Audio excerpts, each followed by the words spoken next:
नमस्कार दोस्तों, मैं दीपक गिरी आप सभी का धाकड़ कंसेप्ट में बहुत बहुत स्वागत करता हूं। मेरे प्यारे दोस्तों, पिछले क्लास में हम लोगों ने सिंप्लीफिकेशन के बारे में पढ़ा था, उसके बाद कुछ क्वेश्चन भी किए थे। आज इसका सिलसिला जारी रखते हुए हम लोग कुछ और क्वेश्चन करेंगे और साथ ही साथ सिंप्लीफिकेशन के बहुत सारे कंसेप्ट को भी समझेंगे। आज हम लोग फ्रैक्शन वगैरह भी यूज करेंगे, फ्रैक्शन के बारे में भी समझेंगे एंड फ्रैक्शन से संबंधित भी बहुत सारे क्वेश्चन करेंगे, स्क्वायर, स्क्वायर रूट एंड आपके सिंप्लीफिकेशन के बहुत सारे आज क्वेश्चन होने वाले हैं जो आपके लिए बहुत ही इंपॉर्टेंट है, जिसे आप समझ सकते हैं अच्छे ढंग से। ठीक है, साथ साथ मैं आपको उसके अंदर कंसेप्ट भी बताते चला जाऊंगा। क्वेश्चन आएंगे, क्वेश्चन के पीछे जो कंसेप्ट होगा आप उसे नोट डाउन करते रहना और उसके साथ साथ एग्जाम्पल को भी समझते रहना। तो आइए आज स्टार्ट करते हैं। आज का पहला क्वेश्चन क्या है आपके लिए? पहला क्वेश्चन आपके सामने सिंपल सा है, क्यूबिक रूट निकालना है ना। अब यहाँ से एक बात सोचो आप लोग कि नीचे कितना है, 343 है। तो 343 किसका क्यूबिक रूट है, मतलब किस संख्या को क्यूब करेंगे कि 343 आएगा? तो ये तो सिंपल आप जानते हैं कि हम 7 का क्यूब करेंगे तो 343 आएगा, यानी डिनोमिनेटर में 7 तो होना ही चाहिए, होना चाहिए, क्योंकि आप 343 यहाँ पे लेके जाएंगे, उसमें से 127 को सब्ट्रैक्ट करेंगे, फिर भी आपके सामने नीचे में क्या रहेगा, 343 रहेगा। यानी नीचे में 343 रहेगा तो बाहर तो 7 निकल के ही आएगा। चलिए, बाहर 7 निकल के आएगा, इस हिसाब से अपना एक ऑप्शन तो चला गया। अब ये 3 ऑप्शन है ना। अब एक बात बताइए आप लोग कि 343 में से 127 को घटाएंगे तो ऊपर क्या आएगा? तो 13 में से 7 गया 6 आएगा। तो सिंपल सी बात है, 13 में से 7 गया 6 आएगा। यहाँ पे क्या बचेगा आपके सामने? 3, क्योंकि 343 माइनस 127 करेंगे 343 माइनस 127 करेंगे। 13 में से 7 गया 6, यहाँ 3 में से 2 गया 1 एंड 3 में से 1 गया 2, 216 बचेगा ऊपर, ये 216। तो 216 किसका क्यूब है? तो बोलेंगे 6 का। तो फाइनली आपका आंसर क्या आया? 6/7। क्लियर है? क्या आएगा? 6/7 आएगा। चलो मान लेते हैं आपको ये नहीं पता है कि किसका क्यूब है, तो आप इतना सोचो कि 4 का क्यूब करोगे, 4 चौका 16 चौका 64 आएगा, आएगा कि नहीं आएगा, है ना। यानी 4 के क्यूब में लास्ट में कितना आएगा? 4 ही आएगा। 6 के क्यूब में लास्ट में कितना आएगा? 6 आएगा, क्योंकि 6 को कितने बार भी मल्टीप्लाई करो यूनिट पे कितना आता है? तो 6 ही आता है ना। तो इस हिसाब से ये क्वेश्चन आप लोगों ने समझ लिया कैसे करना है। सिंपल सा इसका फ्रैक्शन का सब्ट्रैक्शन था, फ्रैक्शन का सब्ट्रैक्शन किया हमने। 343 माइनस 127 ऊपर कितना आएगा? 216 एंड नीचे कितना आएगा? 343 आएगा, है ना। अब ये क्यूबिक रूट है, क्यों? क्योंकि यहाँ पे 3 है, तो ये क्यूबिक रूट, यानी कि क्यूबिक रूट के बारे में आप लोग जानते हो ना। स्क्वायर रूट में क्या होता है कि स्क्वायर के अंदर सेम संख्या अगर है 2 बार तो एक संख्या बाहर निकलती है। यहाँ पे जितनी भी संख्या होती है उतना ही का रिपीटेशन आता है बाहर, है ना। यहाँ पे 3 है तो यानी कि 3 टर्म में से एक टर्म बाहर निकल के आएगा। क्लियर है? अगर 7 3 टाइम होगा, 3 बार होगा तो एक बार 7 बाहर आएगा। उस तरह यहाँ पे 6 3 बार होता तो एक बार 6 बाहर आता। तो 216 में 6 कितनी बार आएगा? 3 बार आएगा। 6 6 का 36, 36 6 कितना होता है? 216। तो ये बात आप लोग समझ चुके होंगे, ये क्वेश्चन भी आप लोगों को समझ में आ गया होगा। ठीक है, तो आपका आंसर क्या है? आपका आंसर क्या है? 6/7। क्लियर हो गया ये चीज? चलिए ये देखते हैं अगला क्वेश्चन क्या है। अगला क्वेश्चन आपके सामने कुछ इस प्रकार है। इस क्वेश्चन को करने से पहले कुछ कंसेप्ट को समझें। कंसेप्ट क्या है यहाँ पे कि a के पावर में अगर -1 हो तो इसका मतलब क्या होता है? 1/a होता है। ठीक है, इसका मतलब 1/a है। क्लियर ये बात? जैसे देखिए एक बात और समझिए, जैसे मान लेते हैं a के पावर में x इंटू वाई हो, x इंटू वाई हो, चाहे आप इसको ऐसे समझो कि a के पावर में x इंटू a के पावर में y हो। ठीक है, तो देखो यहाँ से जब बेस सेम होता है तो पावर क्या हो जाता है? ऐड हो जाता है। इसका मतलब ये हो गया कि इन दोनों का आधार क्या है? सेम है, मतलब दोनों के बेस में क्या है? a है, तो इनके पावर क्या हो जाएंगे? ऐड हो जाएंगे। ठीक है, ये बात समझ में आ गया। एक चीज़ और भी समझ लो, जैसे मान लेते हैं कि a का पावर b है एंड c का पावर b है। यहाँ पे दोनों की पावर क्या है, समान है। जब बेस समान होता है तो पावर ऐड होता है, जब पावर समान हो तो बेस में क्या हो जाता है, मल्टीप्लाई जाता है, मतलब ac का पावर में क्या हो जाएगा, b हो जाएगा। ठीक है, समझ में आ गया आप लोगों को बात ये। जैसे किसी भी चीज़ के पावर में 0 हो, मान लेते हैं इसके पावर में 0, तो इसकी वैल्यू कितनी होती है, 1 होती है। किसी भी चीज़ के पावर में अगर 0 है तो उसका मान कितना होता है, 1 के बराबर होता है। ठीक है, नेक्स्ट स्टेप में देखो, जैसे कि a का पावर में x माइनस वाई हो, तो अपन इसको लिख सकते हैं a का पावर x अपॉन a का पावर y। इस चीज़ को आप ऐसे लिख सकते हैं। ठीक है, क्लियर हो गई बात, आप इस चीज़ को ऐसे लिख सकते हैं। तो ये कंसेप्ट समझने के बाद हम क्वेश्चन पे आते हैं एंड क्वेश्चन को करते हैं। क्वेश्चन आपके सामने कुछ इस प्रकार है, तो क्या मैं इसे ऐसे लिख सकता हूँ, 1 अपॉन 1 प्लस 2 का पावर a अपॉन 2 का पावर b लिख सकते हैं, प्लस में 1 अपॉन 1 प्लस 2 का पावर b अपॉन में क्या हो जाएगा, 2 का पावर a, है ना। चलिए देखिए, इसको बट्टे का जोड़ बनाएंगे यहाँ पे, तो 2 का पावर b यहाँ पे आ जाएगा और ये 2 का पावर b ऊपर भी चला जाएगा, है ना।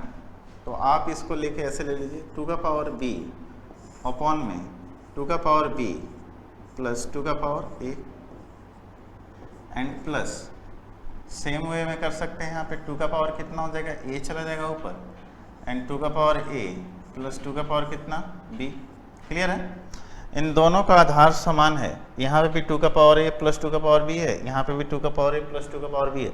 यानी नेक्स्ट स्टेप में आप इसको क्या लिख सकते हैं, दोनों का बेस समान है तो सिंपल ऊपर वाला जो होता है यानी नोमिनेटर यानी कि अंश ऐड हो जाता है, यानी नीचे क्या हो जाएगा, 2 का पावर a प्लस 2 का पावर b और ऊपर भी क्या हो जाएगा, 2 का पावर a प्लस 2 का पावर b।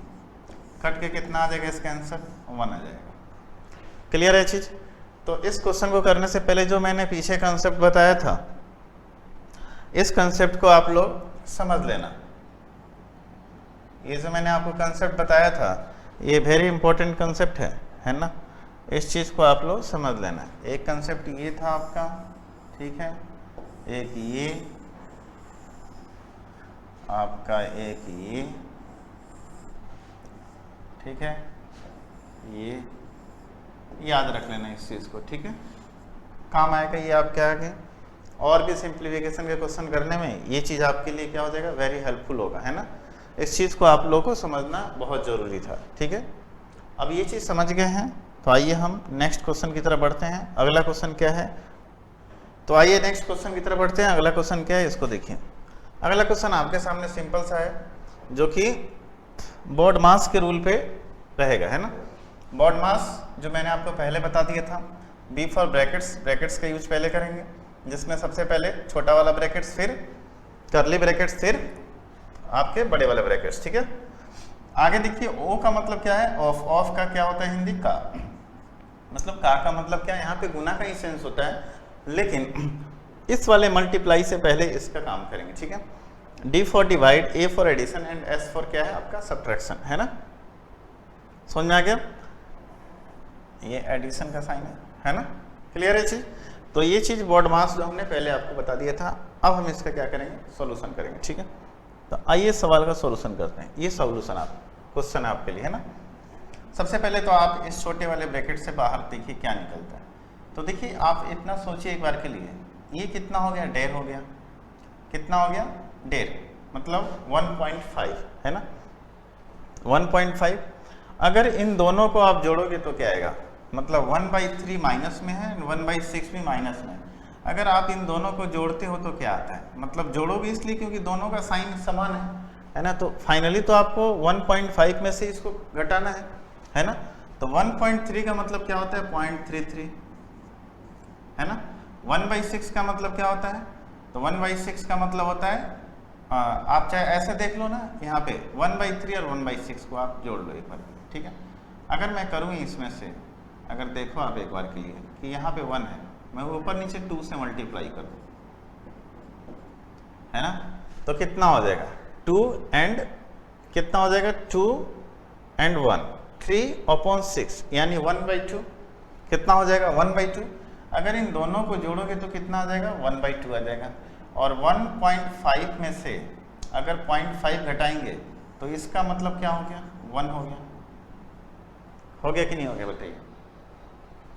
ये 1.5 अब यहाँ से क्या निकल के आएगा आपका 1/2 निकल के आएगा। 1/2 का मतलब क्या होता है 0.5, तो 1.5 माइनस 0.5 इज इक्वल टू 1, यानी इसकी वैल्यू कितनी हो जाएगी 1 हो जाएगी। एंड 1 से मल्टीप्लाई करेंगे 1/2 में तो कोई फर्क नहीं पड़ने वाला है, 1/2 ही रहेगा वो। अब देखिए 4 एकम 4 और एक कितना हो गया 5/4 में से हमको घटाना क्या है 1/2। चलिए नेक्स्ट स्टेप में हम इसका 4 एलसीएम लेते हैं। 5 माइनस 2 यानी कितना आ गया 3/4, यानी अपन बोले तो यहाँ से लेके यहाँ तक कितना आ गया 3/4, 3/4 आ गया। चलिए इसको देखते हैं, 4 तो ना 8 और एक कितना हो गया 9/4, और ये भाग का साइन है तो गुने कर देंगे। ये 3/4 था तो अपन इसको क्या कर देंगे 4/3 कर देंगे, क्योंकि जब भाग का साइन गुना में बदलता है तो अपने राइट वाले संख्या को क्या करता है रिवर्स कर देता है। 4 से 4 कट गया, 3 से कितना आ 3 बार, यानी अपन क्या देख रहे हैं कि बड़े वाले ब्रैकेट से मतलब इस टोटल की वैल्यू कितनी आ गई तो 3 आ गई। कितनी आ गई 3 आ गई। अब देखिए 3.5 में से अगर 3 घटाओगे आप, इस टोटल की वैल्यू कितनी आ गई 3 आ गई। 3.5 में से 3 घटाओगे तो कितना आएगा हाफ आएगा, यानी 1/2 आएगा आपका। क्लियर है चीज, कोई डाउट बिल्कुल नहीं है ना, समझ में आ गई ये बात आप लोग।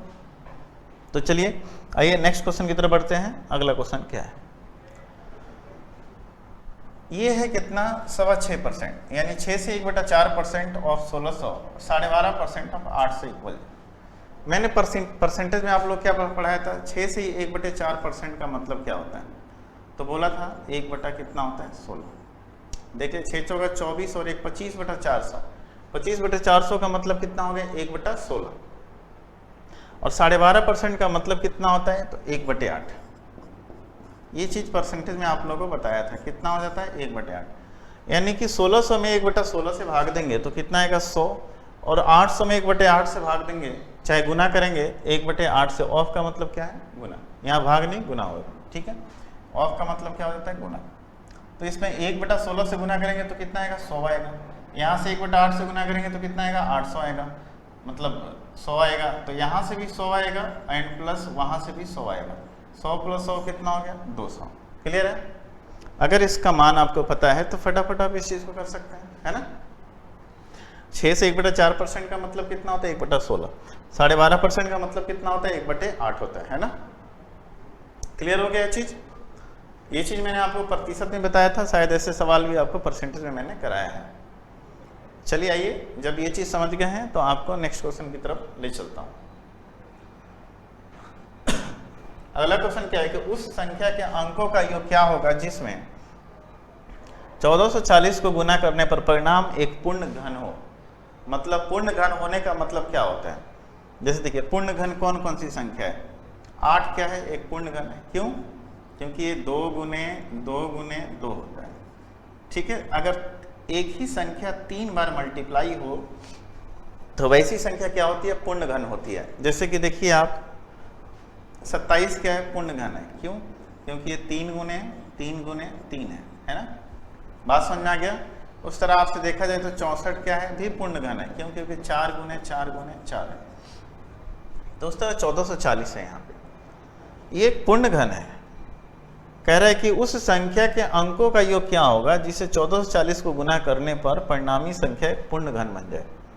मतलब कि आपको 1440 में एक संख्या को गुना करना है, 1440 में एक संख्या मान लेते हैं x से गुना करना है, जिसके बाद ये संख्या एक पूर्ण घन बन जाएगी। तो उस x के अंकों का योग क्या होगा। क्लियर है ये चीज। तो सबसे पहले मैं 1440 का फैक्टराइजेशन करूंगा। जैसे देखो करूंगा तो किसके बारे में जाएगा 720, 2 से 360, 2 से 180, 2 से 90, 2 से 45, 3 से 15 एंड 3 से 5। अब देखिए चलिए एक ये 2 का तो पेयर बन गया, 2 कितनी बार है 2 बार है, 3 कितनी बार है 2 बार है, 5 कितनी बार है 1 बार है। मतलब मैं अगर देखिए 2 यहाँ पे 2 बार है, यानी 1 2 और चाहिए, 3 कितनी बार 2 है, तो 1 3 और चाहिए, 5 तो एक ही बार है, यानी 2 बार 5 चाहिए कि नहीं चाहिए बताइए।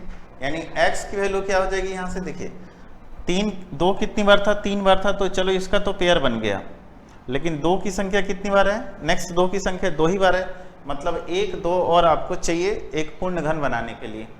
उस तरह 3 तो 2 बार है, लेकिन 1 3 और चाहिए, तो 1 3 भी मैंने और दे दिया है ना।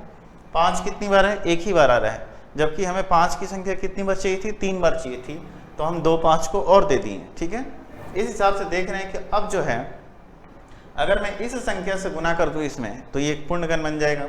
यानी 5 5 25 75 दूना कितना 150, यानी x की वैल्यू कितनी हो जाएगी 150। अब इसके अंकों का योग कितना हो जाएगा, 5 + 1 6, 5 + 1 + 0 करोगे तो कितना आएगा, 6 ही आएगा। तो क्लियर हो गया चीज़, आपको समझ में आ गया कि हमें जो है 150 से इसमें गुना करना चाहिए, तब जाके ये जो है संख्या एक पूर्ण घन बन जाएगी। क्लियर है, जिसके अंकों का योग चाहिए था, तो हमने अंकों का योग कितना निकाला, 6 निकाला। समझ में आ गई ये बात आप लोग को। चलिए आइए आगे बढ़ते हैं, अगला क्वेश्चन देखते हैं। अब देखिए अगला क्वेश्चन है कि निम्न में से कौन सा कथन सत्य है। अब इसमें से अपने को सत्य कथन लेके आना है। ठीक है, सत्य कथन लेके आना है कि कौन सा कथन सत्य है। मैं इस चीज को आपको समझाना चाहूंगा।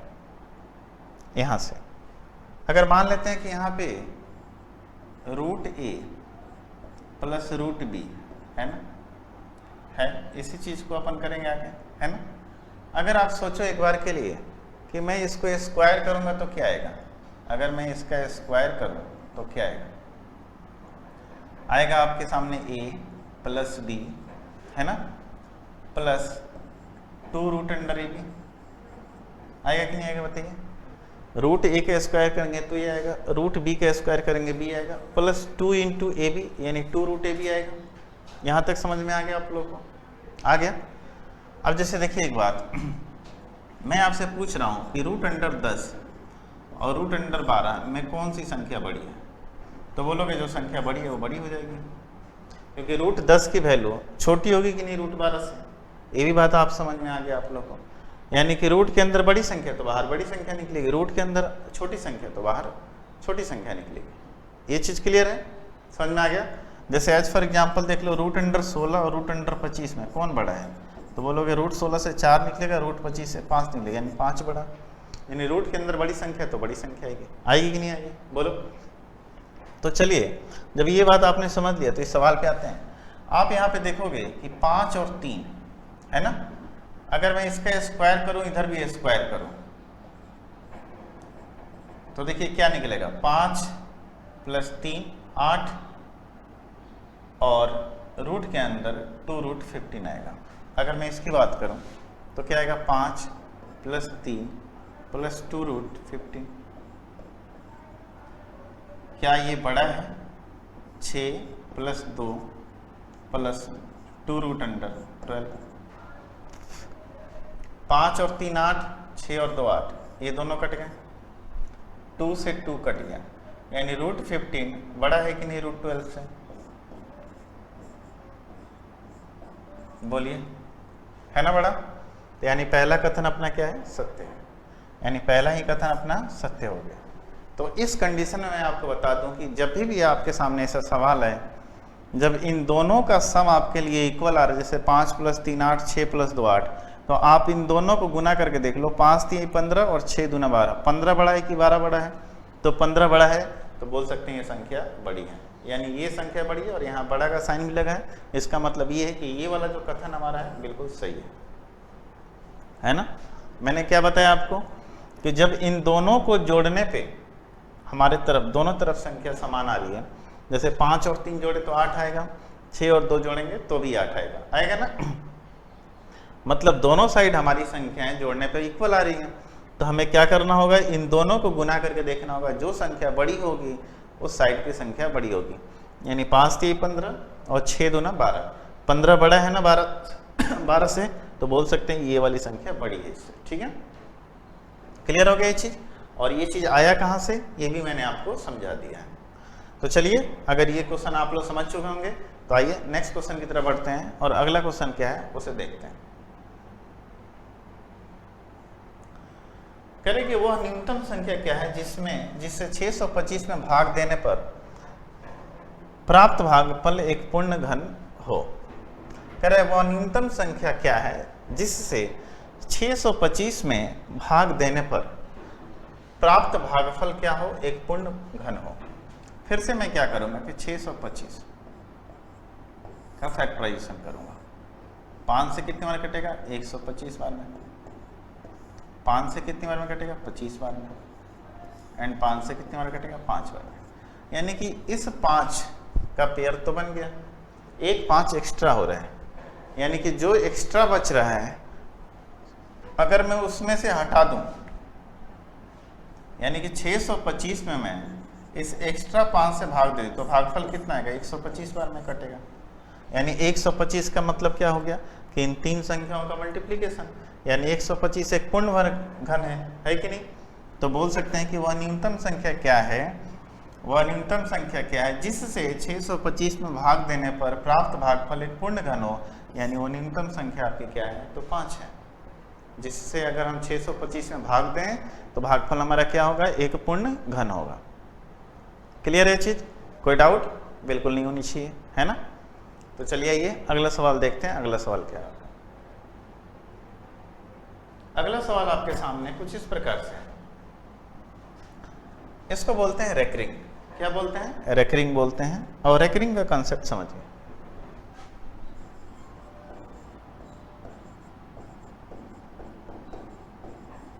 रेकरिंग का कंसेप्ट को आप समझिए। जैसे कि रेकरिंग कंसेप्ट क्या है, मान लेते हैं कि पहले मैं एक रोल मॉडल आपको बता दूं। जैसे A point B C D E 3 पे रेकरिंग है। क्या है, 3 पे रेकरिंग है। चाहे आप इसी चीज को ऐसे भी लिख सकते हैं, A point B C D E, C और ई से, सी से शुरू होकर डी पर ई तक जा रहा है। तो लिखने के 2 तरीके हैं, दोनों तरीका समझ में आ गया आप लोग को। अब ऐसे रेकरिंग को अपने को भिन्न में बदलना हो तो कैसे बदलेंगे, देखो। भिन्न में बदलने के लिए कैसे, मतलब इन सब के बराबर अपन क्या लिख सकते हैं। सबसे पहले आप सब संख्या को लिख लो, A B C D E, minus करते हैं। कितनी संख्याओं पे रेकरिंग नहीं है, तो ए और बी पे रेकरिंग नहीं है, तो ए बी कर लेते हैं। पहले तो अपन शुरू से लेकर अंत तक सारी संख्या को लिख लो। जितने पे रेकरिंग नहीं है उतने उसमें से क्या करेंगे, घटा देंगे। ए भी काम कर दिया। कितने पे रेकरिंग है, कितनी संख्याओं पे, तो सी डी ई, मतलब 3 संख्याओं पे रेकरिंग है तो 3 बार 9 लिखेंगे। और दशमलव के बाद कितनी संख्याओं पे रेकरिंग नहीं है, फिर से समझो इस बात को। पॉइंट के बाद कितनी संख्याओं पे रेकरिंग नहीं है, तो एक संख्या पे रेकरिंग नहीं है, यानी कि 1 0 लगा दो, यानी कि इसमें से इसको घटा दो अपॉन ये। तो इस तरह के रेकरिंग के क्वेश्चन को अपन भिन्न में चेंज कर सकते हैं। एज फॉर एग्जाम्पल के लिए आप देखो, जैसे मान लेते हैं कि यहाँ पे 2.34 पे रेकरिंग, इसको भिन्न में बदलिए आप लोग। भिन्न में बदलिए तो आप क्या करेंगे, 234 माइनस 2 कर देंगे। अपॉन में कितने पे रेकरिंग है, 2 पे, तो 2 बार 9। दशमलव के बाद ऐसी कोई संख्या नहीं है जिस पे रेकरिंग नहीं हो, अगर होता तो अपन 1 0 लगाते हैं। क्लियर हो गया। जैसे कि एक चीज आप जैसे देख लो, 3.264 ऐसे हो गया आपके साथ। आपको क्या करना है, 3264 माइनस 32 अपॉन में 2 संख्याओं पे रेकरिंग है, 2 बार 9, और दशमलव के बाद 1 पे नहीं है तो 1 0। क्लियर हो गया। जैसे मान लेते हैं आपके सामने दे दे कि 0.029 ऐसे 29 पे रेकरिंग, तो आप सिंपल लिखोगे 29, क्योंकि अब तो आपको 0 घटाने से कोई मतलब है नहीं। लेकिन 2 संख्या पे रेकरिंग 2 बार 9 और दशमलव के बाद 1 संख्या पे रेकरिंग नहीं, तो 1 0। क्लियर हो गया कैसे करना है। जैसे सिंपल सा आपके सामने एक दूसरा है एग्जाम्पल दे दूंगा। जैसे 0.9 पे रेकरिंग, तो इसका मतलब क्या हो गया, 9/9, इसका मतलब हो गया 1। समझ में आ गया, इसका मतलब कितना हो गया, 1 हो गया। क्लियर है चीज।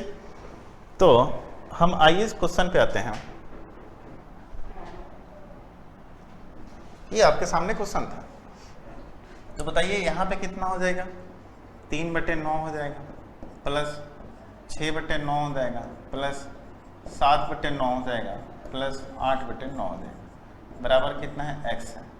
8 और 6 कितना होता है, 8 7 15 और 15 6 21 और 3 24, 24 हो गया अपॉन 9 बराबर x। 3 3 9, 3 8 24, यानी x की वैल्यू कितनी हो जाएगी, 2 से 2/3, 2 से 2/3। क्लियर है, x का मान कितना आ गया आपके सामने, 2 से 2/3 आ गया। सिंपल था बिल्कुल। आगे अपने रेकरिंग से और भी सवाल आएंगे, उसको करेंगे।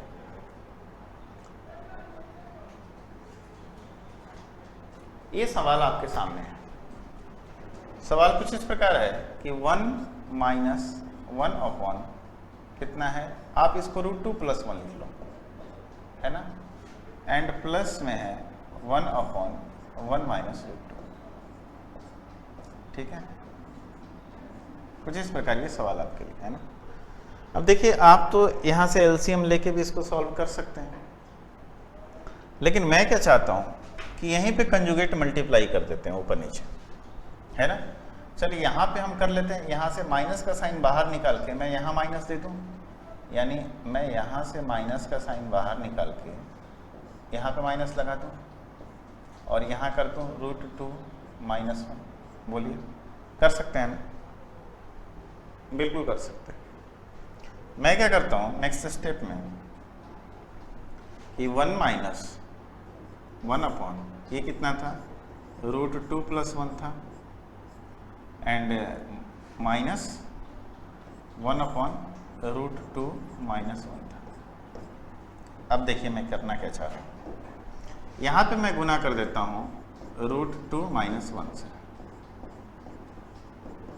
इसमें कट के एक ही आ जाएगा, और यहाँ पे मैं गुना कर देता हूँ √2 + 1 से। ये भी क्लियर है ना।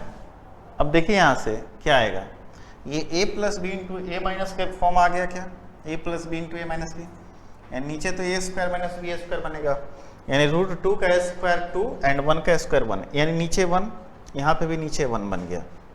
तो अगले स्टेप में क्या बनेगा, 1 - √2 - 1 एंड माइनस √2 + 1। चलिए, ये -√2 + 1 -√2 - 1 है ना। इस बात को देखिए, यहाँ पे -√2 आएगा, यहाँ पे -√2 आएगा, यहाँ पे +1 आएगा, यहाँ पे -1 आएगा, तो +1 और -1 तो कट गया, यानी क्या बचेगा, 1 - 2√2। तो 1 - 2√2 आपके सामने आंसर बी है। क्लियर है, 1 - 2√2 आपके सामने आंसर क्या है, तो बी है। क्लियर है ये चीज़, कोई डाउट यहाँ से नहीं।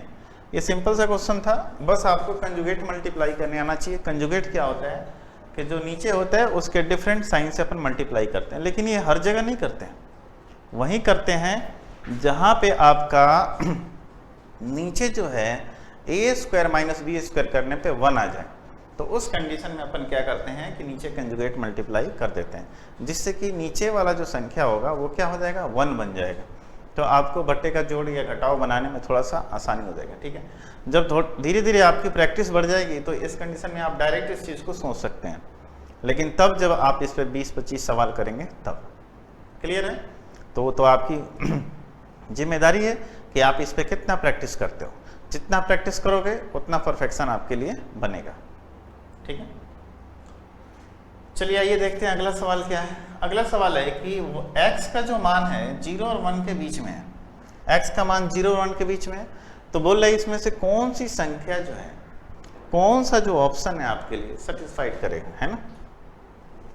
तो अपन क्या करते हैं कि अच्छा, इससे पहले एक चीज़ बताइए यहाँ पे कि 1 बड़ा है कि 1/2 बड़ा है कि 1/4 बड़ा है, बताइए कौन सी संख्या इसमें से बड़ी है। आप सोचो यहाँ पे कि 1 की वैल्यू कितनी हो जाएगी, 1 हो जाएगी, 1/2 की वैल्यू कितनी हो जाएगी, 0.5, 1/4 की मतलब कितना हो जाएगा, 0.25। यानी कि अगर हर में जितनी बड़ी संख्या होती चली जाएगी उसका मान उतना ही छोटा होता चला जाएगा। आप इसको लॉजिकली समझो कि मान लेते हैं 1 रुपया किसी को देना है, हमने दे दिया, 1 रुपया में 2 व्यक्ति को देंगे और 1 रुपये में 4 व्यक्ति को देंगे, तो किसको ज़्यादा मिलेगा, जिसको अपन 1 रुपया देंगे। क्लियर है? तो हर में अगर मान बढ़ता चला जाए इसका मतलब ये होता है कि उस फ्रैक्शन का मान क्या होता जाएगा, छोटा होता जाएगा। इसमें सबसे बड़ा 1 है, उसके बाद 1/2 एंड सबसे छोटा कौन सा है, 1/4 है। क्लियर है? तो अब जब ये चीज़ समझ गए हैं आप लोग तो हम सवाल पे आते हैं। 0 और 1 के बीच में हम क्या मान लेते हैं, 1/2 ले लो। x का मान हमने क्या ले लिया, 1/2 ले लिया। तो बताइए रूट x का मान कितना हो जाएगा, यानी कि रूट x की वैल्यू हो जाएगी क्या, 1/√2 एंड x स्क्वायर की वैल्यू कितनी हो जाएगी, तो 1/4 हो जाएगी ना। अब एक बात बताइए, √2 जो है 4 से क्या है, छोटा है कि नहीं? यहाँ पे √2 2 से भी छोटा है, क्योंकि √2 की वैल्यू कितनी होती है, 1.414। √2 की वैल्यू 1.414, यानी इसमें सबसे छोटा कौन सा आपके लिए लग रहा है, √2। सबसे छोटा √2 है, यानी कि √x का जो मान है वो सबसे बड़ा हो जाएगा। √x का मान सबसे बड़ा यहाँ पे है, सबसे बड़ा √x का मान यहीं पे आपको दिख रहा है, बाकी तो कहीं पे दिख नहीं रहा है। यानी √x की वैल्यू सबसे बड़ी है, उसके बाद x की वैल्यू है, क्योंकि उसके हर में कितना है, 2 है। सबसे छोटा कौन सा है, 1/4 है। सबसे छोटा कौन सा है, तो 1/4 है। यानी आपका ऑप्शन क्या हो जाएगा, सी हो जाएगा। क्लियर है? समझ में आ गई बात? यानी कि डेनोमिनेटर में अगर जितनी बड़ी संख्या होगी उसका मान उतना ही छोटा होता चला जाएगा। ठीक है? समझ में आ गई ये बात आप लोगों को? अगर ये चीज़ समझ में आ गया है तो चलिए आइए अगले क्वेश्चन की तरफ बढ़ते हैं, और अगला क्वेश्चन क्या है देखते हैं। तो चलिए आइए, मैं अभी जो मैंने आपको एग्जाम्पल बताया वो एग्जाम्पल आपका भिन्न वाला तो आपने समझ लिया कि कौन सा भिन्न बड़ा है कौन सा भिन्न छोटा है, कैसे अपने वो करना है ना। तो उस हिसाब से हम इस क्वेश्चन को देखते हैं। ये चीज़ आपने समझ लिया कि कौन सा भिन्न बड़ा है कौन सा भिन्न छोटा है, कैसे करना है ना। तो उस हिसाब से इस क्वेश्चन को आप देखें। चलिए इस क्वेश्चन को चेक करते हैं। 5 दूना कितना हो जाएगा, 10, 3 तिरी का 9 है ना। क्या ये यहाँ पे तो 10 आ रहा है, जबकि यहाँ पे कितना रहा है, 9। क्या 9 बड़ा है 10 से? नहीं, तो ये तो चीज़ गलत हो गया। देखिए यहाँ पे 3 तिरी का 9 और 5 दूना 10, क्लियर है कि ये 9 छोटा है 10 से। ठीक है, अब यहाँ पे भी चेक कर लीजिए, 15 दूना 30 और 11 तिया 33, यानी ये आपका ऑप्शन बिल्कुल क्या है, सही है। मैं आपको इस ऑप्शन को लिख के यहाँ पे दिखाता हूँ। 3/5, 2/3 एंड 11/15 ये है। चलिए यहाँ से चेक कर लीजिए, इसमें इस तरह का साइन दे रहा है ना। देखिए 15 में 2 से गुना करेंगे तो कितना आएगा, 30 आएगा। 3 में 11 से गुना करेंगे 33 आएगा। 33 बड़ा है 30 से, मतलब ये वाला जो आपका ऐसे दे रखा है साइन बिल्कुल सही दे रखा है। मतलब ये वाला जो चीज़ आपके सामने है ये फुलफिल कर गया। अब हमें इसमें फुलफिल कराना है। 3 तरीका कितना हो गया, 9, 5 दूना 10, यानी कि 10 बड़ा है 9 से। यहाँ पे भी साइन सही दे रखा है, यानी कि ये वाला आपका ऑप्शन बिल्कुल सही है। क्लियर है ये चीज, समझ में आ गया? जो मैंने आपको भी भिन्न बताया था, ये भिन्न जो समझाया था आपको मैंने, ये वाली बात, इस चीज को समझ में आ गया ना कि आपको करना क्या है, आपको क्रॉस मल्टीप्लाई करके चीज़ों को चेक कर लेना है। ठीक है, क्रॉस मल्टीप्लाई करके। मैं फिर से एक बात बता दूं आपको, जैसे कि मान लेते हैं यहाँ पे 12 बट्टा कितना हो, 15 हो। 15 मतलब 15 तो कट जाएगा 12 से, 12/17 ले लेते हैं और यहाँ पे लेते हैं 18/23। तो आपको गुना किस में करना है, अब देखना है कि कौन सा भिन्न बड़ा है कौन सा भिन्न छोटा है। तो 23 में 12 से गुना कर तो कितना आएगा, 12 3 36 का 6 3, 12 दूना 24 और 3 कितना हो जाएगा 25, यानी 256। फिर से मैं कर दूँ 12 3 36 का 6 आया 3, 12 दूना 24 और 24 और 3 आपके सामने 27 हो जाएगा 276। 17 से 8 में करें, 17 8 कितना हो जाएगा, तो आपका 136 6 है ना, 13 17 कम 17 और 13 कितना 30, यानी 306। 276 से बड़ा है 3 से, यानी कि 18/23 बड़ा है किससे, 12/17 से। क्लियर हो गया चीज? तो जब आप भिन्न में ऐसा काम कर सकते हैं, भिन्न को आपको करना क्या है, क्रॉस मल्टीप्लाई करके आपको देख लेना है। जिसके सर पे बड़ी संख्या आएगी वो संख्या बड़ी होगी, जिसके सर पे छोटी संख्या आएगी वो संख्या क्या होगी, छोटी होगी। क्लियर है ये चीज़? अगर ये चीज़ समझ लिए हैं तो बहुत अच्छी बात है। फिर हम लोग आगे वाले सवाल को देखते हैं। क्लियर है? अगला क्वेश्चन आपके सामने ये रहा, कह रहा है कि दो संख्या में वो बड़ी संख्या कौन सी है जिसका गुणनफल 900 और जोड़ उनके अंतर से 30 अधिक है।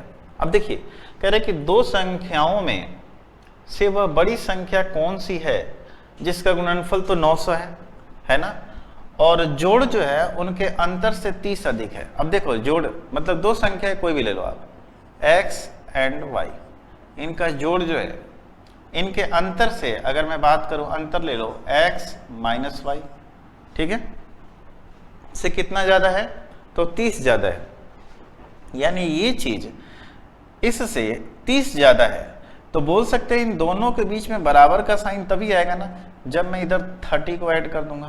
बोलो क्लियर है, मतलब कि इधर मैंने 30 को जोड़ दिया। अब ये दोनों इक्वेशन क्या हो गए, बराबर हो गए। जब ये बराबर हो गए तो चलो x से तो x कट जाएगा, ये y इधर आके ऐड हो जाएगा, यानी कि 2y बराबर कितना हो जाएगा 30, then y is equal to कितना हो जाएगा 15। यदि एक संख्या 15 है और दो संख्याओं का गुणनफल 900 है, यानी दूसरी संख्या कितनी होगी 60, और 15 और 60 में बड़ी संख्या कौन सी है तो 60 है, तो इसलिए अपना आंसर क्या हो जाएगा 60, क्योंकि आपसे पूछ क्या रहा है कि दो संख्याओं में से वह बड़ी संख्या कौन सी है, मतलब कि हमें बड़ी संख्या ज्ञात करनी थी। ठीक है, क्लियर है चीज। तो चलिए आइए दूसरा सवाल देखते हैं अपन। इसके आगे कौन सा क्वेश्चन है आपके लिए, कह रहे find the cube root of this number 13824, cube root निकालना है ना। जैसे कि मैंने अभी थोड़ी देर पहले आपको बताया था, क्यूब रूट का मतलब क्या होता है कि तीन संख्याओं से एक संख्या बाहर निकलती है, उसी को क्यूब रूट बोलते हैं। मतलब कि तीन समान संख्याएं हैं तो उसमें से एक संख्या बाहर निकलेगी। क्लियर है चीज। तो अब इसका क्यूब रूट कैसे निकालेंगे, दो तरीका है निकालने का। सबसे पहले माइनस लगाए तो बाहर तो माइनस आएगा ही आएगा, है ना। क्लियर है चीज। दूसरी बात यह है कि क्या ये 24 का है या 38 का है, तो दो तरीका है, या तो आपको 24 का क्यूब आना चाहिए, चाहे 38 का क्यूब आना चाहिए, या फिर आप इसका क्या करेंगे फैक्टराइजेशन करेंगे, जैसा कि मैंने पीछे बताया है। चलिए मैं इकाई स्थान से इसका पता लगाने का प्रयास करता हूं। चलिए 4 को 3 बार गुना करेंगे तो क्या आएगा, 4 चौका 16 चौका 64, यानी अंत में 4 आएगा। चलिए इसके अंत में 4 है। 8 को क्यूब 3 बार गुना करिए, 8 × 64, 4 और 8 चौका 32, यानी लास्ट में 2 आना चाहिए था, यानी 38 के क्यूब के लास्ट में 2 आएगा, जबकि 24 के क्यूब के लास्ट में 4 आएगा। तो इस हिसाब से आपका आंसर क्या हो जाएगा, डी हो जाएगा। क्लियर है।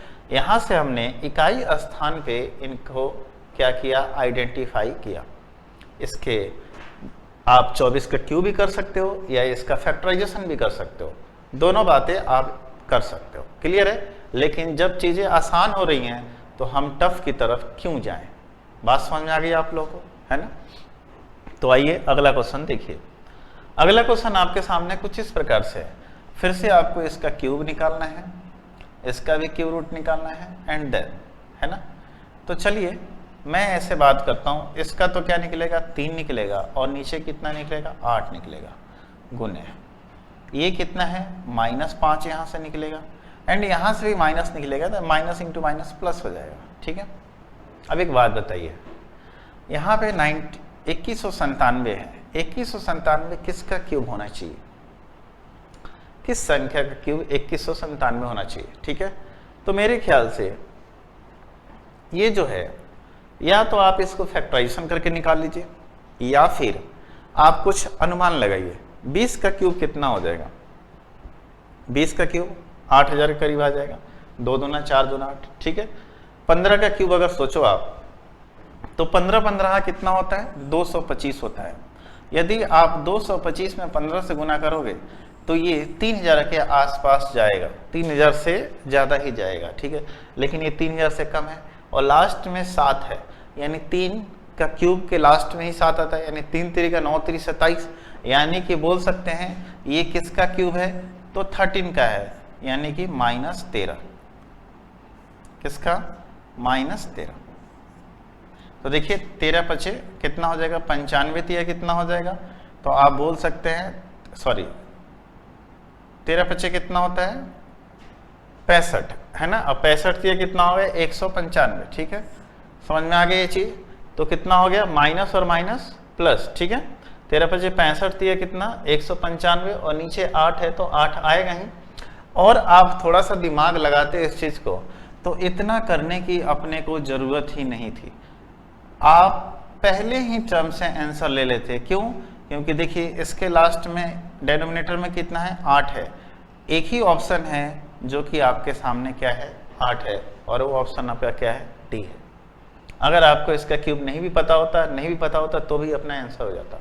चलो दूसरी बात ये भी आप सोच सकते थे कि सर ये 8 कट जाता तो क्या होता, तो 8 कटता तो 8 कट के 8 से छोटा ही आता, और 8 से छोटा आता तो या तो 4 आता नहीं तो 2 आता। 8 को आप इन्हीं दो संख्याओं से काट सकते हो ना, या तो 4 से काट सकते हो नहीं तो 2 से काट सकते हो।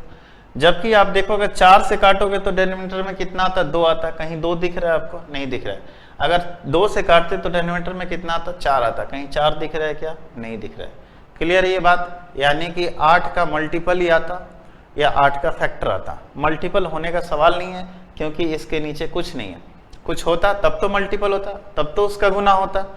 जब कुछ नहीं है तो स्वाभाविक सी बात है कि कटेगा, और कटेगा तो क्या कटेगा, 8 का फैक्टर आएगा, या तो 4 आएगा नहीं तो 2 आएगा। क्लियर ये बात? नहीं तो पूरा पूरा कट जाएगा। लेकिन सभी ऑप्शन में नीचे में कोई ना कोई संख्या है। क्लियर ये बात? समझ गए आप लोग इस चीज को? बिल्कुल समझ गए होंगे, ठीक है। चलिए अगला सवाल इस प्रकार है आपके सामने। देखिए इस तरह के सवाल बनाने का एक तरीका है, तरीका समझिए। देखिए ये 6 + √6 + √6 + √6 और ये इनफाइनाइट तक जा रहा है। क्लियर है? तो देखिए जब भी इस तरह का सवाल आपके सामने आए तो इसमें से किसी एक संख्या को, सभी संख्या क्या है, बराबर है, यानी 6 को आप दो संख्याओं के मल्टीप्लाई के फॉर्म में लिखें। लेकिन ध्यान रखें कि मल्टीप्लाई के फॉर्म में अपन 1 × 6 भी लिख सकते हैं एंड 3 × 2 भी लिख सकते हैं। 6 को हम दो संख्याओं के गुणनफल के रूप में लिखेंगे, दो संख्याओं के, ओनली 2 नंबर्स, ठीक है। अब आप लिखने का तरीका एक तो 1 × 6 भी लिख सकते हैं, 3 × 2 भी लिख सकते हैं। तो आपको ये वाली संख्या नहीं लेनी है। क्यों नहीं लेनी है? क्योंकि इनके बीच का जो डिफरेंस है वो 5 का है। जब भी इस तरह का सवाल है आपके सामने तो आप उस संख्या को दो संख्याओं के मल्टीप्लाई के फॉर्म में लिखेंगे, लेकिन इस बात का पूरा ध्यान रखेंगे कि इन दोनों के बीच में 1 का डिफरेंस आना चाहिए। कितने का डिफरेंस आना चाहिए? 1 का। जब ये बात आपने लिख ली तभी आपका आंसर आ गया। पूछो क्या आया? तो देखिए 3 × 2 यानी 6 को हम लिखेंगे 3 × 2 के फॉर्म में, ठीक है। हम इस फॉर्म में नहीं लिखेंगे, ये गलत है, ठीक है। लिखने का तरीका अपना ये है। अब देखिए यहाँ पे बीच में किसका साइन है? प्लस का साइन है। तो इन दोनों में बड़ी संख्या कौन सी है? 3, और 2 में बड़ी संख्या कौन सी है? तो 3 है। तो आपका आंसर कितना हो जाएगा? 3 हो जाएगा। यदि यहाँ पे बीच में माइनस का साइन होता तो इनमें जो छोटी संख्या होती वो अपना आंसर होता। आगे ऐसे सवाल आपको और मिलेंगे, समझ जाओगे, ठीक है। बात समझ में आ गया आप लोगों को ये चीज, है ना? तो आइए अगला सवाल देखते हैं। अब फिर से ये 12 है तो आप 12 को दो संख्याओं के मल्टीप्लाई के फॉर्म में लिखें, 4 × 3। हालांकि आप इसे 2 × 6 भी लिख सकते थे, 1 × 12 भी लिख सकते थे, लेकिन ये लिखने का तरीका अपना नहीं होगा। क्यों नहीं होगा?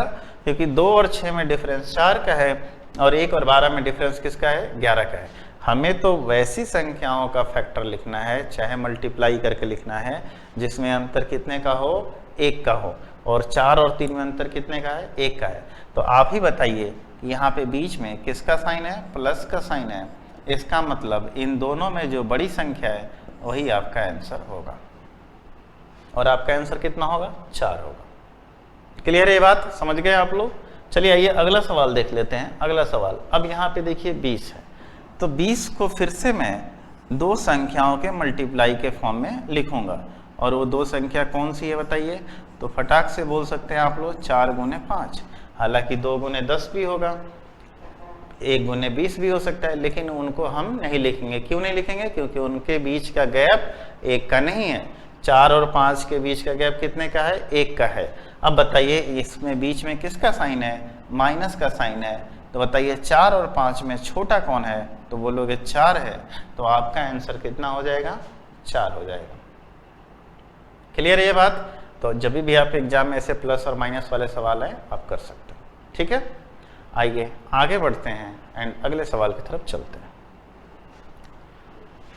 अगला सवाल, इस तरह के सवाल मैंने स्टार्टिंग क्लास में बताए थे, फिर भी देख लीजिए। जो हमने स्टार्टिंग क्लास में आपको फार्मूला बताया था सेम टू सेम ये उसी फार्मूला पे सवाल है।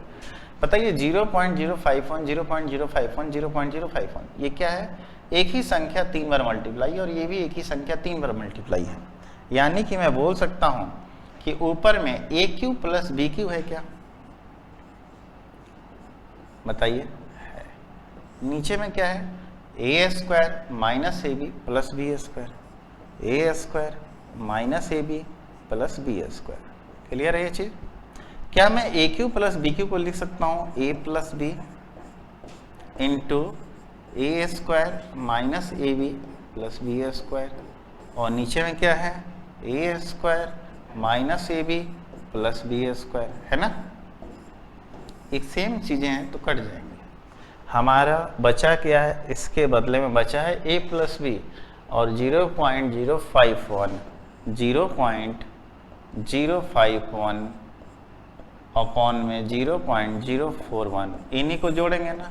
जोड़ के देखो 1 1 2 5 4 9 यानी कि 0.092। क्लियर हो गया? आपका आंसर कितना है? 0.092। समझ में आ गया कैसे करना है ना? चलिए आइए आगे बढ़ते हैं एंड अगले सवाल की तरफ चलते हैं।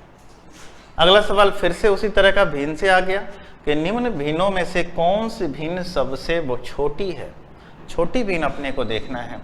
सबसे पहले मैं भिन्न लिख लेता हूं 7/6, 7/9, है ना, 4/5 एंड 5/7। सबसे छोटी भिन्न कौन सी है? क्लियर है? आइए मैं बताता हूं इसमें सबसे छोटी भिन्न कौन सी है। 7 चौक 28, 5 पचे 25। इन दोनों को गुना किए तो कितना है? 28 आया, जबकि इन दोनों गुना किए तो कितना है? 25 आया। इसका मतलब ये है कि इसमें और इसमें छोटी भिन्न ये वाली है ना? मतलब इन दोनों को तुलना किया तो हमें छोटा ये मिला। हमें तो सबसे छोटी भिन्न देखनी है। अब हम इससे इसकी तुलना कर लेते हैं। 7 7 49 और 9 5 45। फिर से देखा कि इन दोनों में भी छोटी यही है कि नहीं? अब मैं इसको और इसको चेक कर लेता हूँ। 7 7 49 एंड 6 5 कितना हो गया? 30 हो गया। क्लियर है? तो देखिए 7 7 49 आ रहा है और 6 5 30 आ रहा है। यानी फिर से देखा जाए तो इन तीनों में सबसे छोटी भिन्न कौन सी है आपकी? तो 5/7 है। क्लियर है? कोई भी आप भिन्न उठा लो और उससे तुलना करना स्टार्ट करो, आपको आंसर मिल जाएगा। ठीक है? कोई भी एक भिन्न उठा लो और आप उसमें तुलना करना स्टार्ट करो दूसरे से। स्वाभाविक सी बात है कि दो में तुलना करेंगे तो कोई बड़ी नहीं तो कोई छोटी होगी। छोटी होगी तो चलिए अगले से कर लेते, फिर अगले से कर लेते, है ना? समझ में आ गया या नहीं आया? आइए अगला सवाल देखते हैं। एंड अगला सवाल क्या है आपके लिए? अगला सवाल आपके सामने है कि निम्न में से सबसे छोटी भिन्न कौन सी है? फिर से आपके सामने वही सवाल आ गया कि निम्न में से सबसे छोटी भिन्न कौन सी है। तो देखिए अब एक बात बताइए, यहाँ पे मैं क्या देख रहा हूँ कि इन दोनों में आप थोड़ा सा दिमाग लगाओगे तो क्या लगेगा कि 7/13 है और 11/13 है। मतलब यहाँ पे 7 रुपये में 13 जगह डिवाइड करना है, यहाँ पे 11 रुपये में 13 जगह डिवाइड करना है। मतलब कि इन दोनों में छोटी भिन्न तो अपने को यही दिख गई कि नहीं दिख गई? कोई जरूरी नहीं कि आप गुना करो। क्लियर है? अब एक बात बताओ, अब सोचो एक बार के लिए कि 14/33 है। अगर मैं ऊपर नीचे 2 से भाग दे दूं, मतलब आप ऐसे सोचो एक बार के लिए कि मैं आपसे पूछता हूं कि अब मैं इन दोनों की बात कर लेता हूं, इन दोनों की। ठीक है? थोड़ा सा मैं चलो इसी पे बात कर लेते हैं यहीं पे। अब मैं इन दोनों की बात करता हूं तो चलो अगर मैं इसको आधा करूं तो कितना हो जाएगा? 14 हो जाएगा। और इसको आधा करूं तो कितना हो जाएगा? 16 के करीब जाएगा। 14 को आधा करूंगा तो 7 होगा और 33 को आधा करूंगा तो 16.5 हो जाएगा। तो आपको नहीं लग रहा है क्या कि 7/16 हो रहा है, जबकि ये 7/13। तो अब आप बोलोगे कि सर 7/16 था, है ना, और ये 7 कितना है 13 है। तो अब आप बोलोगे कि सर इन दोनों में कौन सी भिन्न छोटी है। इन दोनों में तुम्हें पता चल गया कि ये छोटी है। अब मैं इससे तुलना करूंगा तो बोलोगे कि सर फिर से इससे भी ये छोटी भिन्न है कि नहीं, बताइए। जैसे देखिए आप इन दोनों को उठा लीजिए, यहाँ पे समझने का तरीका ये 14/33 है ना। हमें पता चल गया कि इन दोनों में छोटी भिन्न ये है। अब हम छोटी से तुलना कर रहे हैं, क्यों? क्योंकि सबसे छोटी भिन्न हमें चाहिए। यहाँ पे 7/13 को अपन लिख सकते हैं क्या, चाहे इसको डबल कर लो 14/26। अब बताइए इन दोनों में छोटी कौन सी है। यहाँ पे हम 14 में 14 रुपए को 33 जगह डिवाइड कर रहे हैं, यहाँ पे 14 रुपए को 26 जगह डिवाइड कर रहे हैं, यानी इन दोनों में छोटी भिन्न ये हो गई 14/33। अब आपके सामने हम क्या देख रहे हैं कि ये वाली भिन्न इससे छोटी थी और ये वाली भिन्न इससे छोटी है, यानी इन तीनों में सबसे छोटी भिन्न ये हो गई, होगी नहीं होगी, बताइए। अब आपके सामने इस दो भिन्न को चेक करना है, कौन कौन से, इन दोनों में कौन सी छोटी है। एक तो आपके सामने 8/15 है और एक कितना है 14/33 है ना, 8/15 एंड 14/33, ठीक है। अब आप गुना करके देख सकते हो यहाँ पे, क्योंकि अगर हम इसमें से कोई चीज़ कॉमन नहीं है, कॉमन होता तो मैं कर लेता, ठीक है। गुना करके देखते हैं तो कितना आएगा, 8 3 24, 240 प्लस 8 3 24, 240 प्लस 24 कितना हो जाएगा 264 एंड 15 हाँ 150 एंड 15 चौका 60, यानी 150 प्लस 60 कितना हो जाएगा तो 210। बताइए 264 छोटा है कि 210 छोटा है, तो बोलेंगे 210 छोटा है, यानी कि सबसे छोटा भिन्न आपका क्या निकल के आया 14/33 आया। क्लियर है चीज, क्या निकल के आया 14/33। तो देखिए इस तरीके से आप इस चीज को कर सकते हैं, चाहे आप कर सकते 13 7 91, 13 गुना 11, यहाँ से ये मिल जाता फिर ऐसे गुना करते, फिर ये मिल जाता फिर ऐसे गुना करते हैं। गुना करके भी आप चीज़ों को क्या कर सकते हैं, अरेंज वे में ला सकते हैं। क्लियर है चीज। चलिए आइए अगला सवाल देखते हैं। अगला सवाल क्या कह रहा है कि 2/3 और 4/9 के बीच की एक भिन्न लिखिए, मतलब इन दोनों के बीच में कौन सा भिन्न आएगा। मैं आपसे पूछता हूं कि 2 और 3 के बीच में एक संख्या लिखिए, तो आप बोल सकते हैं 2.5, लेकिन कैसे आया। तो इन दोनों को जोड़ के इसका मध्य मान निकाल दो, यानी कितना 5/2, यानी करेंगे तो कितना आ जाएगा 2.5। तो जब यही बात अपने को संख्या पे आ रही है तो भिन्न पे भी आएगी। इन दोनों को जोड़ दो, जोड़ेंगे तो कितना आ जाएगा, तो जोड़ते हैं इनको, एलसीएम आएगा 9, 3 3 का 9, 3 दूना 6 प्लस 4, और हमें 2 से भाग भी देना था तो 2 से देते हैं। 6 4 10 बटा कितना हुआ 18, यानी 5 बटा कितना आ गया 9। क्लियर है, 5/9 ही आएगा ना। 3 3 का 9, 3 दूना 6 है ना, 9 एकम 9, और 6 4 10/9 18 हो गया, तो 2 5 10, 2 9 18, यानी यहाँ से इन दोनों के बीच में क्या आएगा तो 5/9 आएगा, 2/3 और 5/9। लेकिन कोई आपके ऑप्शन में नहीं है। हालांकि देखो मैं एक बात आपको बता दूं कि 2 और 3 के बीच में हजारों संख्या आएगी, 2 और 3 के बीच में हजारों संख्या आ सकती हैं कि नहीं आ सकती। एक संख्या तो हमने निकाल दिया था 2.5, लेकिन यहाँ पे जो क्या है कि अपने को ऑप्शन भी मैच कराना है, ऑप्शन भी मैच कराना है। तो अगर मैं इन दोनों को जोड़ के 2 से भाग दिया, जो कि मेरे ऑप्शन में नहीं है, तो हम क्या करेंगे। इस कंडीशन में मैं आपको बताता हूं कि जब आपका ऑप्शन टैली नहीं किया, हो सकता था 5/9 भी इन दोनों के बीच में है। क्लियर है चीज। लेकिन अब हमारे पास कोई चारा नहीं है, तब हम क्या करेंगे कि इससे बड़ी संख्या और इससे छोटी संख्या को ढूंढेंगे। चलिए हम क्या करते हैं कि 2/3 यहाँ भी लिख देते हैं एंड 4/9 यहाँ लिख देते हैं। देखिए तो 3 3 का 9, 7 दूना 14, 7 दूना 14, 3 3 का 9, ये वाली जो संख्या इससे छोटी आ गई, जबकि इससे ये क्या होनी चाहिए थी, बड़ी होनी चाहिए थी, यानी ऑप्शन ए आपका नहीं हुआ। चलिए यहाँ लेते हैं 2/3, 2/3 ये तो बराबर ही हो गया है ना। ये 2/3 है और 1/2 है। चलिए यहाँ पे देखते हैं, 2 दूना 4, 3 एकम 3, ये भी छोटी हो गई। 5 दूना 10 और 3 चौका 12, यानी कि ये वाली अपना ऑप्शन क्या है, बिल्कुल सही है। क्लियर है, समझ में आ रहा है कि नहीं यार आप लोगों को। 2/3 और 4/9 के बीच में एक भिन्न लिखे हैं, तो आप यहाँ से देखिए 2/3 यानी 5 दूना 10, 4 3 12 एंड 9 चौका 36, 5 चौका 20। जबकि यहाँ पे देख रहे हैं 2/3 ले लो एंड 4/9 ले लो, है ना। क्लियर है ये चीज। अब एक बात तो सोचो आप यहाँ पे कि देखो 9 एकम 9 और 4 दूना 8, इससे ये क्या है, बड़ी है। तो जब 1/2 इससे बड़ी हो रही है तो इससे छोटी होनी चाहिए थी। तो देखो 3 एकम 3 और 2 दूना 4, यानी कि आपका ऑप्शन सी ना हो के क्या होना चाहिए था, डी होना चाहिए था। क्लियर है चीज। मतलब कि 2/3 और 4/9 के बीच में ही कोई आपकी एक संख्या आनी चाहिए थी, है ना।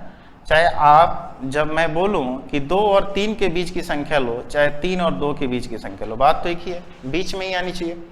तो बीच में तभी आएगी ना जब वो एक से बड़ी और दूसरे से छोटी होगी। एक से बड़ी और दूसरे से छोटी होनी चाहिए, यही बात है ना। तो आप देखो कि ये 3/7 की बात कर लेता हूं, फिर से मैं एक बार समझा दूं आपको। 3/7 की बात, 3/7 क्या 2/3 से बड़ा है? तो देखते हैं बड़ा है या छोटा है। मतलब 7 दूना 14, 3 तिरिका 9, यानी कि ये वाली जो संख्या है इससे छोटी है, तो इससे बड़ी होनी चाहिए थी।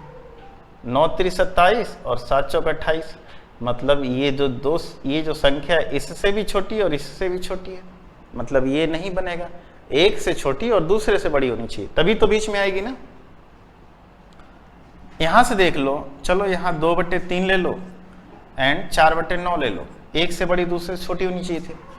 3 दूना 6 और 3 दूना 6, ये तो बराबर ही हो गया, तो ये भी आपका ऑप्शन नहीं हुआ, है ना। यहाँ पे ले लेते हैं 2/3 एंड 4/9, देखते हैं 3 चौका 12 एंड 5 दूना 10, यानी कि ये वाली संख्या इससे बड़ी है।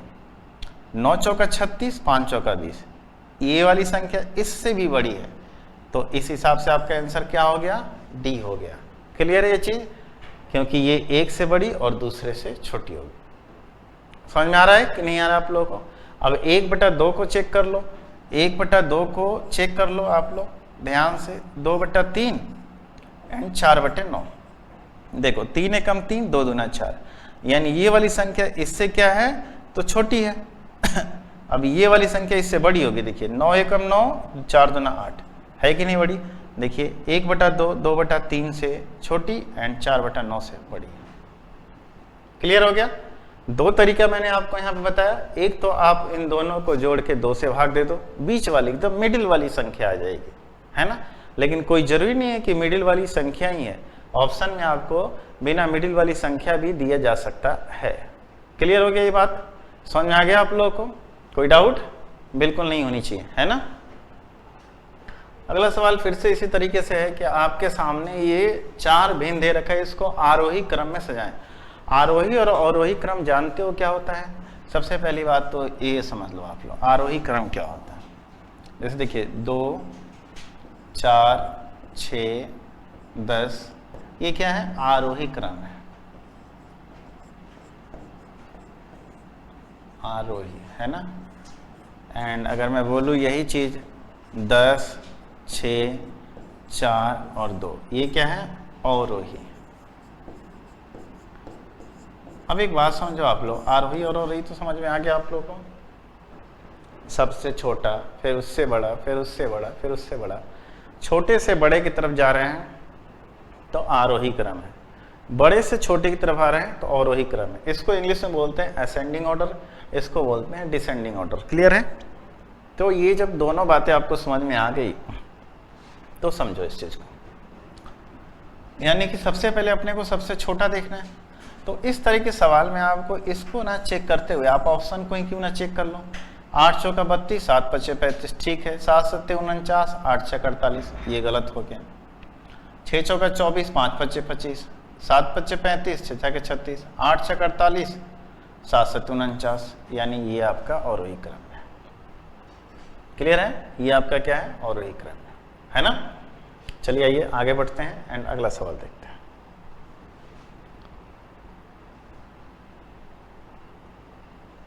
कह रहा निम्न में से सबसे छोटी भिन्न कौन सी है। अब यहाँ पे फिर से आपको सबसे छोटी भिन्न लेके आनी है।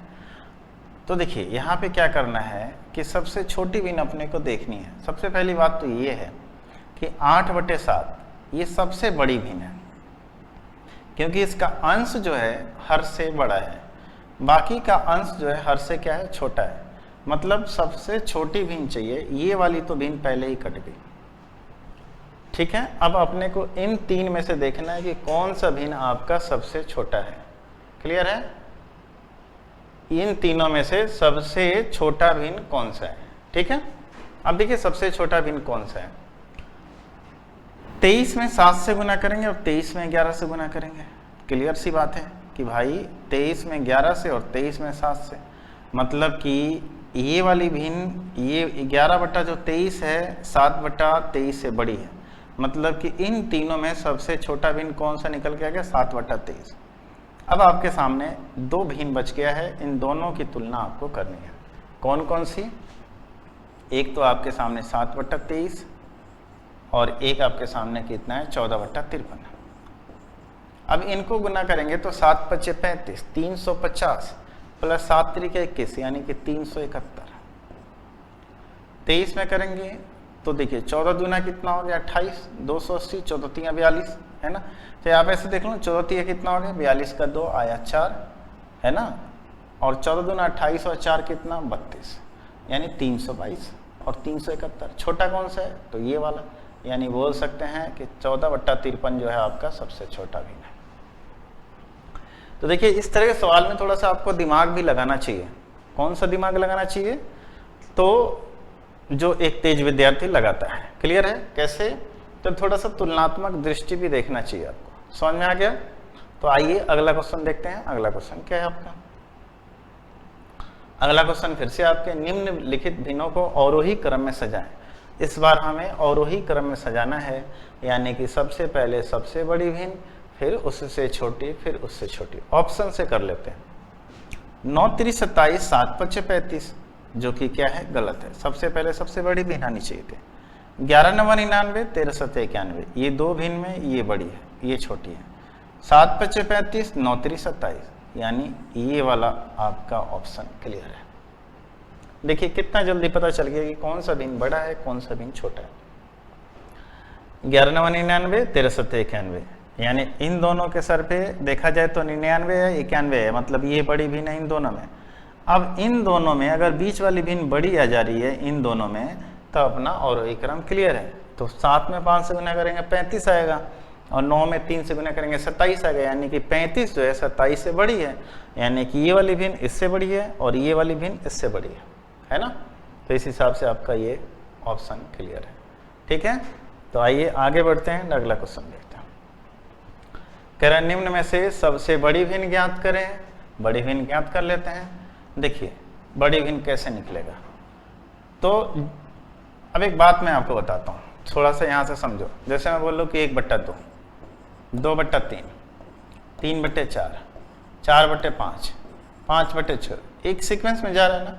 तो इसमें सबसे छोटा भी नहीं ये होगा और सबसे बड़ा भी नहीं होगा, मतलब ये ऑलरेडी आरोही क्रम में है,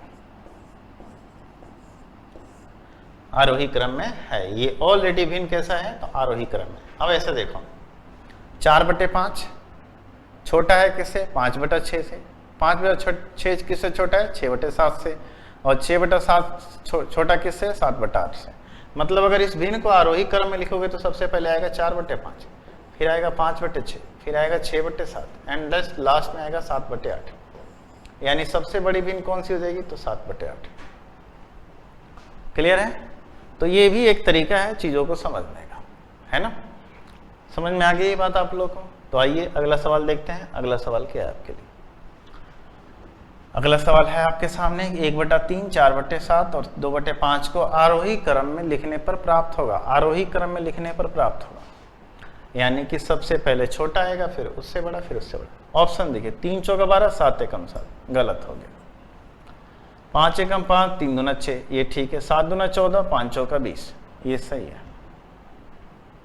आपका आरोही क्रम क्या है, ये है ना। तो भिन्न वाले जो सवाल आ रहे हैं आपके, इसमें बहुत सारे सवाल आपके एग्जाम में आएंगे, इसलिए मैंने इससे ज़्यादा सवाल लिए हैं। क्लियर है। हो सकता है कि इससे एक सवाल आपके एग्जाम में आ जाए। ये वाली बात है कि निम्न में से घटते क्रम में कौन सी, मतलब घटते क्रम में क्या है, तो अवरोही क्रम, मतलब घटने का मतलब पहले सबसे बड़ा, फिर उससे छोटा, फिर उससे छोटा, धीरे धीरे घट रहा है। तो देखिए 15 × 5 = 75, 9 × 8 = 72, ठीक है। 17 × 8 कितना हो जाएगा, तो 136 हो जाएगा। 136 और 15 × 11, तो ठीक है। 15 × 11 ठीक है। ये 11 × 11 121 और 17 × 7 कितना होता है, 17 × 7 कितना हो गया, 119। ये मामला नहीं बैठा क्योंकि 121 से क्या हो जा रहा है, ये 119 छोटा हो जा रहा है। सॉरी, हमें तो घटते क्रम में लिखना है ना।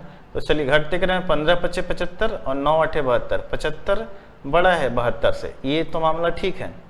17 × 8 कितना हो गया, 136 और 15 × 11, तो 15 × 2 = 11, 150, है ना। यानी ये वाली संख्या बीच वाली बड़ी हो गई, इससे हो गई कि नहीं होगी। तो ये वाला आपका ऑप्शन नहीं हुआ, है ना, नहीं हुआ। अब इसमें देख लेते हैं। 11 × 11 = 121, 17 × 7 = 119, ठीक है। 9 × 7 = 63, 11 × 5 = 55, ये भी ठीक है। 15 × 5 = 75, 9 × 8 = 72, यानी कि ये वाला भी ना आपका बिल्कुल सही है ना। 11 × 11 = 121, 17 × 7 = 119, यानी कि ये वाली भिन्न क्या है, इससे बड़ी है ना। क्या ये वाली भिन्न इससे बड़ी है, तो 9 × 7 = 63, 11 × 5 = 55, बिल्कुल बड़ी है 7/11 से। कौन सी, तो 5/9। क्या 5/9 बड़ी है 8/15 से, देख लेते हैं। 15 × 5 = 75, 8 × 9 = 72, बिल्कुल ये वाली आपकी भिन्न सही है। समझ में आ गया। तो ये आपका क्या हो गया, घटते क्रम यानी कि अवरोही क्रम है। क्लियर है चीज, समझ में आ गया। तो जब भी आपको इस तरह का है तो आप क्रॉस मल्टीप्लाई करके चीजों को क्या कर सकते हैं, कर सकते हैं। ठीक है, आइए आगे बढ़ते हैं, अगले सवाल की तरफ चलते हैं। निम्न को चढ़ते क्रम में लिखें, यानी कि असेंडिंग ऑर्डर में लिखें। चढ़ते क्रम मतलब छोटा, उससे बड़ा, उससे बड़ा, ठीक है। चढ़ते क्रम में मतलब सबसे पहले सबसे छोटा आएगी, फिर उससे बड़ा, फिर उससे बड़ा, ठीक है। तो देखिए 22 × 16 करेंगे, 22 × 16 करते हैं, है ना। सब जगह तो एक ही संख्या दे रखा है, बिल्कुल एक संख्या दे रखा है। तो 16 × 22 करेंगे तो 16 दूना 32 का 2 आएगा, एंड 16 दूना 32 और 32 और 2 कितना आ जाएगा, 32 और 3 कितना हो जाएगा, 35। यानी इन दोनों गुना किए तो आया 352। 19 × 17 करेंगे तो देखिए 19 × 7 कितना होता है, 133, ठीक है।